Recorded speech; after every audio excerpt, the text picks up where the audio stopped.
Bonjour, nous allons voir ensemble dans cette vidéo un élément très important puisque c'est l'élément qui va permettre à votre voiture de se mettre en mouvement ou donner de la direction. C'est en fait le pneu.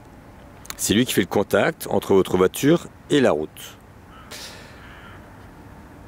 Le pneu, déjà d'une part, il y a deux parties. Il y a ce qu'on appelle la bande de roulement, c'est la partie qui est donc fait le contact avec la route, qui est très solide et qui doit toujours rester le plus à plat possible afin d'avoir le maximum d'adhérence avec la route.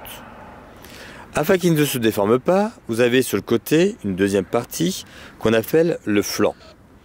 Cette partie-là, justement, travaille dans les virages, se déforme afin de permettre à la bande de roulement de ne pas se déformer.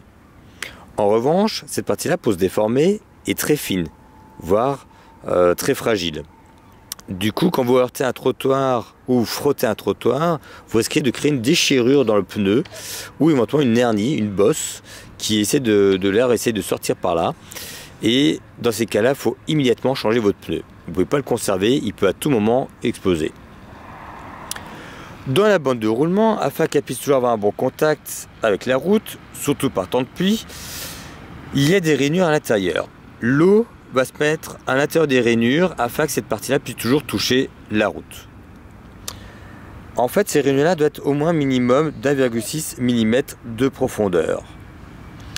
1,6 mm n'étant pas facile à mesurer, vous pouvez donc constater qu'il y a des témoins d'usure. C'est ces petits crans-là, que je vous montre avec les doigts, tout petits, à l'intérieur des rainures.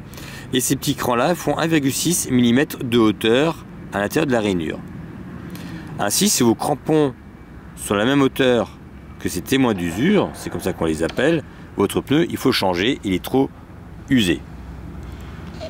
Bien sûr, autre chose très importante aussi avec le pneu, c'est qu'il doit être à bonne pression. Un pneu trop gonflé va avoir une bande de roulement trop arrondie. Et un pneu sous-gonflé, il va avoir un creux à l'intérieur et donc pas assez d'adhérence avec la route. Donc il faut mettre une bonne pression. Mais pour la pression, il faut vérifier vos références de pneus 195 55 R16H que l'on peut retrouver dans la portière du conducteur. À ce niveau-là, sur l'étiquette, quand vous ouvrez votre porte, vous pouvez voir donc cette étiquette-là où il y a différentes références de pneus. Nous, c'est 195 55 16. Afin de pouvoir savoir quelle pression mettre à l'intérieur.